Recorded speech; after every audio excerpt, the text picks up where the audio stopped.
J'aimerais vous souhaiter à toutes et à tous une très chaleureuse, une très cordiale bienvenue. On n'est pas encore très nombreux en cette matinée, mais on s'est rassemblés et l'essentiel, c'est qu'on s'est rassemblés pour venir célébrer, pour venir louer, pour venir adorer notre Seigneur comme on le fait tous les dimanches. Et j'espère pas que le dimanche, puisque ce à quoi nous sommes appelés, c'est pas à adorer 1 heure par semaine, mais c'est que toute notre vie puisse servir vraiment à la gloire de Dieu, que Dieu puisse se glorifier au travers de nous. C'est à cela qu'on aspire.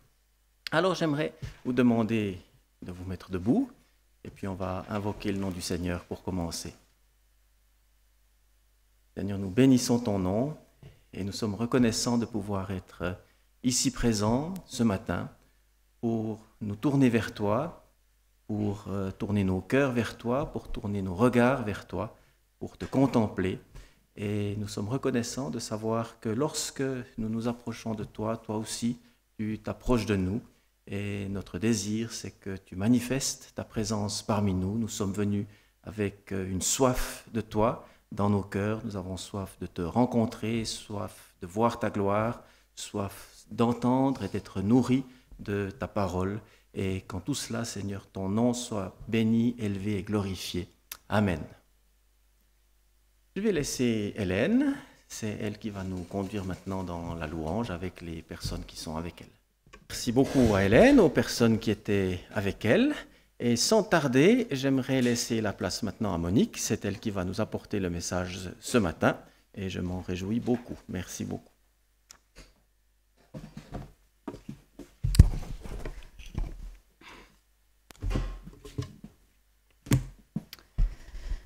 Bonjour à toutes et à tous. J'aimerais juste commencer par la prière. Seigneur, merci. C'est vrai, nous t'avons loué. Merci, Seigneur, pour tout ce que tu as fait pour nous. Merci aussi pour ta parole, Seigneur. Et comme on l'a chanté, on désire entendre ta voix, on désire écouter ton cœur, recevoir tes pensées. Et c'est notre prière ce matin.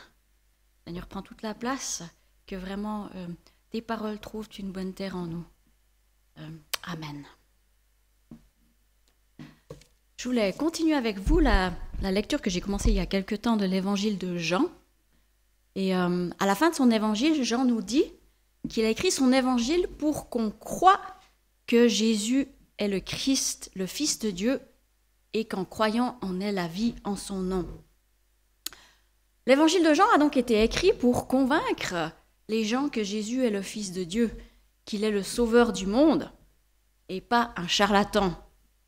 Et dès les premiers chapitres de l'évangile de Jean, il nous montre pourquoi est-ce que, au 1er siècle, il y a un groupe de Juifs qui tout à coup s'est mis à croire que Jésus était le Messie, le Sauveur. Alors on a déjà parlé du témoignage de Jean-Baptiste, qui était un prophète contemporain de Jésus. On a parlé du témoignage des premiers disciples et de la façon dont leur rencontre personnelle avec Jésus avait vraiment changé leur opinion sur lui. Et puis la dernière fois, on a aussi parlé du premier miracle que Jésus a fait, parce qu'une des choses qui faisait que les gens se posaient des questions sur Jésus et croyaient en lui, des fois, c'était ces miracles. Il s'agissait du premier miracle que Jésus a fait à Cana. Mais si l'évangile de Jean était écrit pour convaincre ceux qui ne sont pas encore convaincus, je crois qu'il a aussi été écrit pour ceux qui sont déjà convaincus, pour qu'ils puissent grandir dans leur connaissance de Jésus. Donc pour nous, pour vous, pour moi, qui croyons déjà, mais pour qu'on puisse mieux comprendre qui est Jésus, pour qu'on puisse grandir dans la foi. Parce que vous savez, des fois on connaît Jésus depuis longtemps, mais on ne connaît pas toujours tout sur lui. Je ne sais pas si ça vous est déjà arrivé dans votre vie, tout d'un coup de vous dire, mais Seigneur, tu fais quoi ? Parce que Jésus, des fois, il fait des choses qu'on ne comprend pas, des choses un peu extravagantes, des choses qui nous dérangent. Et c'est ce qu'on voit aussi dans les Écritures. Et justement, le texte d'aujourd'hui, il nous parle d'un de ces moments où Jésus agit d'une façon qui était probablement assez dérangeante quand même. Et j'aimerais lire avec vous Jean 2, à partir du verset 13. Donc ça se passe juste après ce mariage qui a eu lieu à Cana. Jean 2, 13, et je lirai jusqu'au verset 25. La Pâque juive était proche et Jésus monta à Jérusalem. Il trouva les vendeurs de bœufs, de brebis et de pigeons, ainsi que les changeurs de monnaie installés dans le temple. Alors il fit un fouet avec des cordes et les chassa tous du temple, ainsi que les brebis et les bœufs. Il dispersa la monnaie des changeurs et renversa leur table. Et il dit aux vendeurs de pigeons, « Enlevez cela d'ici, ne faites pas de la maison de mon père une maison de commerce. » Ses disciples se souvinrent qu'il est écrit « Le zèle de ta maison me dévore. » Les Juifs prirent la parole et lui dirent « Quel signe nous montres-tu pour agir de cette manière ?» Jésus leur répondit « Détruisez ce temple, et en 3 jours, je le relèverai. » Les Juifs dirent « Il a fallu 46 ans pour construire ce temple, et toi, en 3 jours, tu le relèverais ?» Cependant, lui parlait du temple de son corps. C'est pourquoi, lorsqu'il fut ressuscité, ses disciples se souvinrent qu'il avait dit cela, et ils crurent à l'écriture et à la parole que Jésus avait dite. Pendant que Jésus était à Jérusalem, lors de la fête de la Pâque, beaucoup crurent en lui, en voyant les signes miraculeux qu'il faisait. Mais Jésus n'avait pas confiance en eux parce qu'il les connaissait tous. Il n'avait pas besoin qu'on le renseigne sur les hommes, car il savait lui-même ce qui est dans l'homme. Changement de décor. La dernière fois que nous lisions dans l'évangile de Jean, c'était le mariage de Cana. Et dans cette histoire, Jésus a sauvé une fête de mariage d'un gros raté en changeant de l'eau en vin. Et juste après, dans le texte aujourd'hui, on voit Jésus qui interrompt une fête. La fête de la Pâque, sans ménagement. Alors bien sûr, c'est une interruption momentanée. Jésus n'a pas saboté toute la fête de la Pâque, entendons-nous bien. Mais quand même, je pense qu'il a un peu cassé l'ambiance. Mais tout d'abord, pour bien comprendre, il nous faut un peu de contexte. Le texte nous dit que Jésus est monté à Jérusalem pour célébrer la Pâque juive. Et c'est ce que beaucoup de Juifs qui n'habitaient pas à Jérusalem devaient faire lorsqu'il y avait une fête solennelle. Monter à Jérusalem, aller au temple pour célébrer ces fêtes ensemble. Et Jésus se rend donc au temple comme tout bon Juif et il y trouve des vendeurs de bœufs, de brebis, de pigeons, ainsi que des changeurs de monnaie. Mais pourquoi donc? Qu'est-ce qu'ils faisaient là? Eh bien, c'est bien simple. Tous ces gens qui montaient à Jérusalem pour célébrer la Pâque ou d'autres fêtes, ils montaient en général pour faire un sacrifice. Mais si vous habitez à 500 km de Jérusalem, vous n'allez pas faire le voyage avec votre bœuf ou votre brebis ou votre pigeon. C'est beaucoup plus pratique de prendre de l'argent et puis sur place d'acheter un animal pour l'offrir en sacrifice. Donc ces vendeurs d'animaux, ils étaient là pour que les gens puissent acheter des animaux et faire leur sacrifice. Quant aux changeurs de monnaie, eh bien c'était tout simplement parce que les Juifs, en tout cas les Juifs mâles adultes, les hommes, devaient payer la taxe du temple.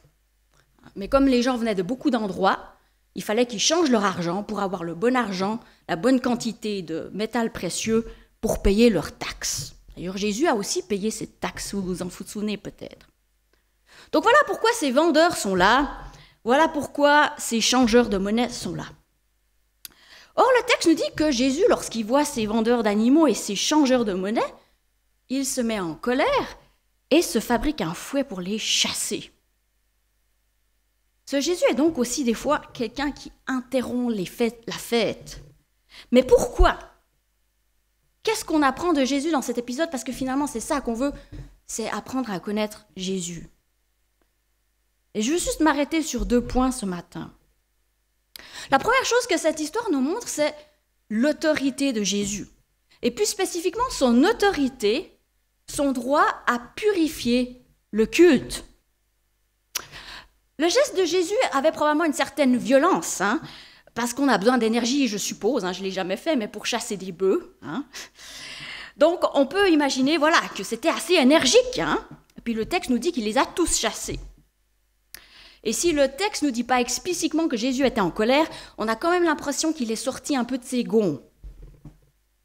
En même temps, il ne faut pas s'imaginer que Jésus, ici, il est en train de frapper les gens, ou bien qu'il est en train de boycotter le temple, ou de faire la révolution. Parce qu'il faut savoir que c'était interdit d'aller dans le temple avec des armes, c'est pour ça que Jésus y prend ce qu'il trouve. Certaines traductions disent qu'il prend des cordes. Et puis, si Jésus il avait vraiment essayé de boycotter le temple ou frapper des gens, les Romains seraient tout de suite intervenus. Parce que les Romains, ils surveillaient le temple, ils étaient juste à côté. Puis dès qu'il y a quelque chose qui ne va pas, on arrête tout de suite. Donc, c'est vrai que Jésus, ici, il a un geste assez violent, mais il ne faut pas non plus exagérer. Ce qu'il faut comprendre, c'est que ce geste, c'était un acte prophétique. Ça veut dire que c'est une action qui a pour but d'envoyer un message, de montrer quelque chose aux gens. Un peu comme les miracles que Jésus faisait d'ailleurs. Jésus n'a pas frappé les gens, et probablement il savait très bien que ces vendeurs, une fois qu'il leur ait tourné le dos, ils reviendraient. Mais il voulait lancer un message clair. Et ce message, c'est qu'il a autorité, lui, pour purifier le culte, pour purifier le temple, et même qu'il est venu pour ça. C'est d'ailleurs ce que les Juifs ont compris, vu qu'après ils lui demandent « Quel signe nous montres-tu pour agir de la sorte ?» Autrement dit, les Juifs, ils n'ont pas tellement été inquiets des conséquences politiques de son geste. Ils ont plutôt dit, mais dis donc, t'es gonflé, toi. De quel droit Donne-nous un signe. De quel droit t'as le droit de remettre ce qu'on fait en question? Autrement dit, les Juifs veulent s'assurer que Jésus a l'autorité de nettoyer le temple. Et Jésus, en faisant ce geste, il montre sa prétention à purifier le culte que ces gens rendaient à Dieu. Alors d'où lui vient cette autorité? Eh bien, on a déjà une partie de la réponse dans ce que Jésus leur dit quand il les chasse. Il dit « Enlevez cela d'ici, ne faites pas de la maison de mon Père une maison de commerce. » Ne faites pas de la maison de mon Père. Autrement dit, Jésus affirme ici que le temple, c'est la maison de son Père. Il est en train d'affirmer plus ou moins que ce temple, il est à lui. Il est à lui, c'est lui l'héritier après tout. Et son geste va vraiment bien avec une telle affirmation. Jésus ne se comporte pas juste comme un prophète qui annonce que Dieu va purifier le temple. Non, il se comporte comme si le temple était à lui. Il montre qu'il a le droit, qu'il a l'autorité de purifier ce temple. Il en a même l'obligation s'il se soucie vraiment des affaires de son Père, comme Jésus le disait ailleurs. Alors pourquoi est-ce que Jésus il a fait cela? Quel était son problème avec ces vendeurs dans le temple et ces changeurs de monnaie? Dans notre version, il n'y a pas vraiment, parce qu'il y a plusieurs versions de cette histoire dans les évangiles, mais dans notre version, il n'y a pas vraiment d'allusion qui dit que ces vendeurs, ils trichaient, qu'ils étaient malhonnêtes, ou bien qu'on n'a pas le droit de faire du commerce quand on croit en Dieu. Il n'y a pas du tout ce genre de réflexion dans le texte. Mais le problème de Jésus, ça semble plutôt être le fait que leur présence est au mauvais endroit. Ils sont dans le temple, c'est ce qu'il dit. Ôtez cela d'ici. Ne faites pas de la maison de mon Père une maison de trafic. La présence de ces commerçants dans le temple changeait vraiment la nature du temple, changeait la nature de ce qu'on devait y faire. À la place de la dignité qu'on devrait avoir dans la présence de Dieu, à la place des prières et de la louange qui auraient dû accompagner les sacrifices, il devait régner un de ces brouhahas. Imaginez des bœufs, des brebis et des marchands. Et on est en Orient, les marchands, ça marchande. Ça devait crier dans tous les coins. À la place de la repentance, de l'adoration, des prières, on est dans une place de commerce. Il est vraiment difficile d'imaginer qu'on pouvait vraiment adresser des prières à Dieu et le rencontrer solennellement dans un tel endroit. Alors, c'était pas faux de vendre ou d'acheter des animaux. Je crois vraiment pas que c'est ça le problème de Jésus. Mais de le faire dans le temple, c'était absolument faux. Parce que le but du temple, c'est de rencontrer Dieu. Ça inclut les sacrifices, mais pas juste le sacrifice. Il y a les prières, la louange, la repentance. Il y a toujours un risque que le culte soit pollué. Il y a toujours un risque, surtout si ça devient une place de commerce, que les gens viennent juste faire le sacrifice pour s'acquitter de leurs devoirs religieux, pour avoir une bonne conscience, et puis ok, ils ont fait ce qu'ils avaient à faire, ils peuvent repartir. Il y a un risque dans cette situation que la rencontre avec Dieu, ça devienne un peu une rencontre commerciale. Ok, j'ai fait ma part, j'ai acheté le sacrifice, c'était vraiment cher, mais le voilà. Maintenant, toi, Dieu, s'il te plaît, pardonne-moi et continue à me bénir. Jésus est venu purifier le culte et il a l'autorité, il a même la mission de le faire. Et il veut le faire dans notre communauté, mais aussi dans notre vie personnelle, notre vie spirituelle, notre religion, on pourrait dire. Hein. Il y a toujours un risque qu'elle se corrompe très vite, que nos motivations changent. Hein. Qu'on soit dans une relation ou qu'on aille au culte pour se donner bonne conscience, pour se rassurer. Peut-être même pour pouvoir se dire « Ah, finalement, je suis quelqu'un de pas si mal ». Ou pour que les autres aient l'impression que je suis quelqu'un de pas si mal. Ou alors peut-être que dans notre relation avec Dieu, on a un petit peu cette mentalité de commerce. Mais des fois, on ne le réalise même pas. On fait ce que nous, on a à faire dans notre vie chrétienne. On lit la Bible, on va à quelques réunions. Peut-être même qu'on sert le dimanche ou comme ça. Et puis, on espère que Dieu, il va faire son job à lui. Hein? Moi, je fais ça. Toi, tu me pardonnes, tu me bénis, tu me gardes en sécurité. Notre texte nous rappelle que Jésus est venu purifier le culte que nous rendons à Dieu. Et il ne va pas nous laisser avoir une attitude telle que celle-là dans notre relation avec Dieu. Il va clairement renverser nos tables et mettre de l'ordre dans notre vie. C'est courageux de dire amen. Non, je le pense sincèrement. Mettre de l'ordre dans nos vies pour nous faire entrer finalement dans un vrai culte, dans la vraie adoration. Mais Jésus a l'autorité de changer les choses dans notre vie pour qu'on entre dans une vraie adoration. Ça, c'est le premier point. Le deuxième point, c'est de nouveau la parole de Jésus qui nous le montre. Ce que Jésus nous montre dans cette histoire, c'est que Jésus est le vrai temple. Jésus est le vrai temple dans le sens où c'est en lui qu'on rencontre Dieu. Et nulle part ailleurs. Les Juifs, et il est probable qu'il s'agisse des autorités du temple, demandent à Jésus un signe, c'est-à-dire un miracle, qui prouve qu'il a le droit de nettoyer le temple. Et à la place, Jésus dit quelque chose d'assez choquant et extraordinaire.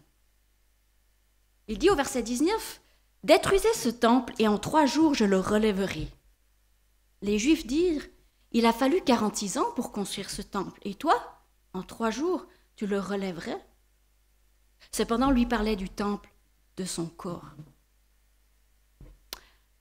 Comme souvent dans l'Évangile, Jésus dit quelque chose que les gens ne comprennent pas, qu'ils interprètent littéralement alors que Jésus veut dire quelque chose de plus profond. Jésus est en train de nous dire que lui-même, que son corps, c'est le temple, le vrai temple. Alors, ça ne veut pas dire que le temple de l'Ancien Testament n'est pas un vrai temple. Mais on sait que très souvent dans l'Ancien Testament, on a des figures, l'ombre de choses que Jésus va complètement réaliser d'une manière plus grande et plus parfaite. Jésus nous dit que son corps est le temple, qu'il est l'accomplissement de ce que le temple voulait nous donner dans l'Ancien Testament. Ça paraît bizarre, mais ça joue tellement bien. D'où est-ce qu'il vient ce temple dans l'Ancien Testament déjà? Vous vous souvenez au début quand David veut faire un temple pour Dieu? Il dit « Je veux te faire une maison ». Vous vous souvenez? Dieu, il n'est pas content au début. Hein? Il n'est pas content. Pourquoi? Parce que Dieu, c'est le créateur du ciel et de la terre. Vous croyez que nous, en tant qu'êtres humains, on peut lui faire une maison? Vous croyez qu'il va se venir dans une maison faite de main d'homme? Qu'on peut le manipuler comme les autres dieux, en le mettant quelque part? Et pourtant, Salomon va quand même construire un temple. Mais Salomon, il sait très bien que Dieu, normalement, il ne peut pas habiter dans un temple comme ça. Ésaïe 66, le ciel est mon trône, la terre est mon marchepied. Quelle maison pourrez-vous me construire, dit le Seigneur, ou quel endroit pourra être mon lieu de repos? N'est-ce pas ma main qui a fait tout ça? Et pourtant, Salomon a fait un temple. Et après, à l'inauguration, il a fait une prière absolument sensationnelle. Il a dit, Seigneur, je sais, aucune maison qu'on peut te construire n'est digne de toi. Mais fais-nous une faveur. Fais-nous une faveur. Fais-nous une faveur. On a besoin, Seigneur, d'avoir un endroit où on peut venir prier. On a besoin d'avoir un endroit où on aura ta faveur, où on sait que tu nous écouteras, où on pourra chercher ta face, prier, se repentir et tu nous écouteras. Et ce qu'il y a d'extraordinaire, c'est que Dieu est d'accord de faire ça. C'est à partir de ce moment-là que le temple est devenu cet endroit privilégié où Dieu a accepté en faveur, c'est vraiment une faveur qu'il a fait à la maison de David, de mettre son nom sur le temple à Jérusalem. Et symboliquement, c'est devenu le lieu où la terre est reliée au ciel, le lieu où on peut parler à Dieu. Et bien, vous savez ce que Jésus est en train de dire? Il est en train de dire, ce lieu, c'est moi. Ce lieu qui vous relie au ciel, c'est moi. Nous voulons rencontrer Dieu. Jésus a dit, celui qui m'a vu a vu le Père. Nous voulons la faveur de Dieu. On l'a seulement parce que on invoque le nom de Jésus. Jésus, il a la faveur du Père. On va avoir le pardon. Jésus, dans son propre temple, dans son propre corps, il a fait le sacrifice pour qu'on l'ait pour toujours. Ce pardon. Jésus est ce temple. Il est cet endroit où Dieu a fait le sacrifice ultime. Il est cette personne où on rencontre Dieu. Il est cette personne par laquelle on a la faveur de Dieu. Et ça, on doit vraiment s'en souvenir dans notre culte, dans notre vie. La seule raison pour laquelle on peut s'approcher de Dieu, prier, lui demander des choses, s'avancer vers lui sans crainte, c'est au travers de ce temple-là, de Jésus. C'est jamais au travers de ce que nous, on a fait. C'est jamais au travers d'un endroit particulier, même si bien sûr Dieu il décide des fois de bénir dans des endroits particuliers. Mais il le fait à cause de Jésus.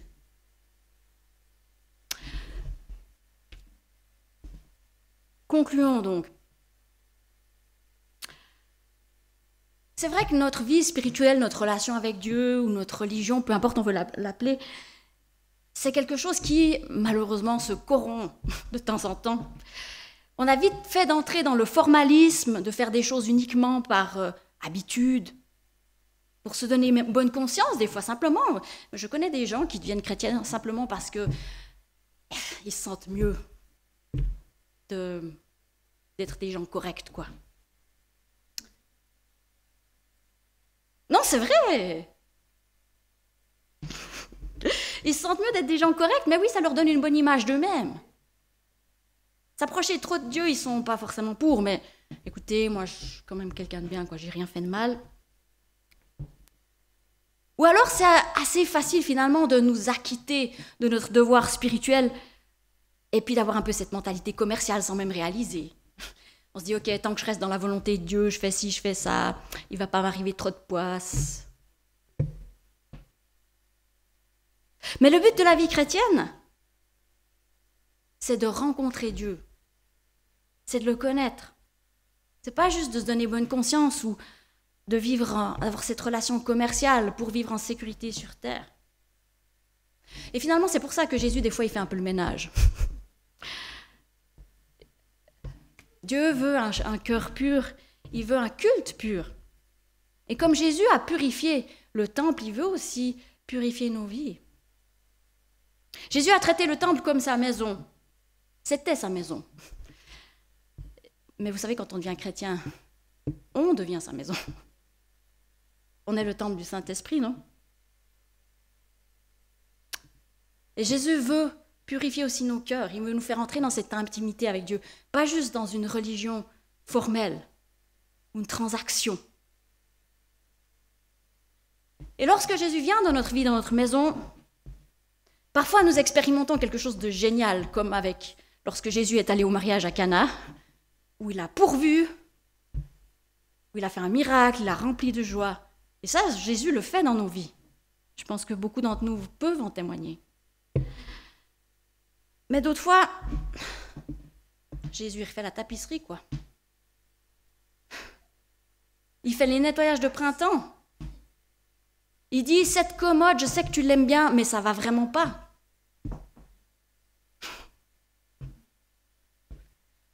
C'est le même Jésus qui fait ça. Celui qui pourvoit, qui veut nous donner de la joie, mais qui veut aussi faire des nettoyages. Ôter de notre vie ces choses qui n'ont pas de place pour qu'on puisse rendre un culte au Seigneur. Parce que le culte, c'est pas juste le dimanche, bien sûr, c'est tous les jours, comme Fernand nous le rappelait avant. Mais que Jésus soit en train de faire des nettoyages ou qu'il soit en train de nous donner le vin qui nous rend remplis de joie, il faut qu'on se souvienne qu'il le fait toujours parce qu'il nous aime. Je vous invite à prier.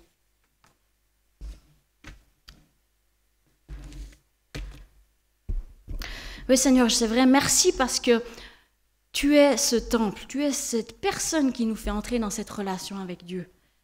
Parce que tu es celui qui nous fait entrer dans cette intimité. Parce qu'à cause de toi, nous avons la faveur de Dieu sur notre vie, Seigneur.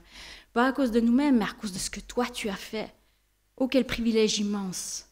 Seigneur, garde-nous d'oublier cela, de nous approcher de toi, Seigneur, en nous basant sur nos œuvres, en nous basant sur des fausses croyances. Que vraiment nous puissions toujours nous approcher de toi en sachant que c'est par ta grâce, Jésus, en sachant que c'est au travers de toi. Ouais, Seigneur, aide-nous aussi à accepter quand tu veux réformer nos vies, quand tu veux changer des choses en nous, Seigneur, pour nous faire plus entrer dans cette intimité, cette relation avec toi. Montre-nous ce qui ne va pas, Seigneur. Donne-nous un cœur suffisamment humble pour accepter, Seigneur, aussi, que tu changes, que tu transformes pour ta plus grande gloire. Amen. Voilà, on va avoir les annonces de la semaine. Alors, pour ce qui est de la semaine qui vient, c'est la semaine des groupes maison. Donc, les groupes se rassemblent dans différents lieux. Et puis, le mardi matin, il y a Femmes en promenade méditative. Le lieu de rencontre, je le rappelle, c'est à l'entrée du Bois de Montcor. Et ces dames font aussi donc 1 heure de marche en méditant un psaume. Je ne sais pas si les messieurs sont acceptés, mais jusqu'à aujourd'hui, c'était que les dames. Mardi 17 à 20h, donc il y a la réunion de prière ici. Et puis le jeudi 19 à 14h, réunion de prière aussi, mais cette prière est maintenant en ligne. Et si vous voulez vous y participer, vous pouvez vous adresser à moi et je vous donnerai les informations pour pouvoir vous y connecter. Et puis dimanche 22, donc dimanche prochain, les 2 cultes comme toujours à 9h et à 10h30. Voilà, je crois que tout est dit. On peut se mettre debout pour la prière finale. Seigneur, nous bénissons ton nom parce que tu nous as donné cette possibilité d'être ensemble, d'écouter ta parole, d'être interpellés. Et maintenant que nous nous séparons, nous nous rappelons de tes paroles. Voici, je suis avec vous tous les jours jusqu'à la fin du monde. C'est ce que nous croyons et nous demandons, Seigneur, à ce que ta paix et ta grâce accompagnent chacune, chacun, par Jésus-Christ notre Seigneur. Amen. Je vous souhaite une bonne fin de matinée et à tout bientôt.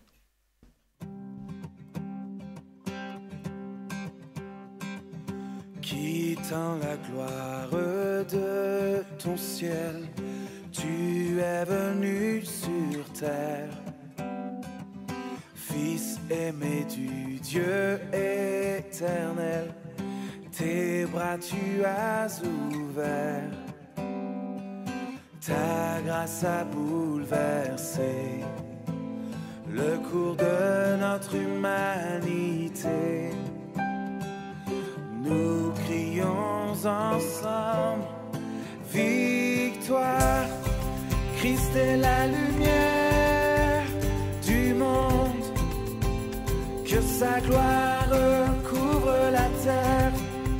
Puissance infinie qui libère. Son nom est saint. Il est saint. Il est saint.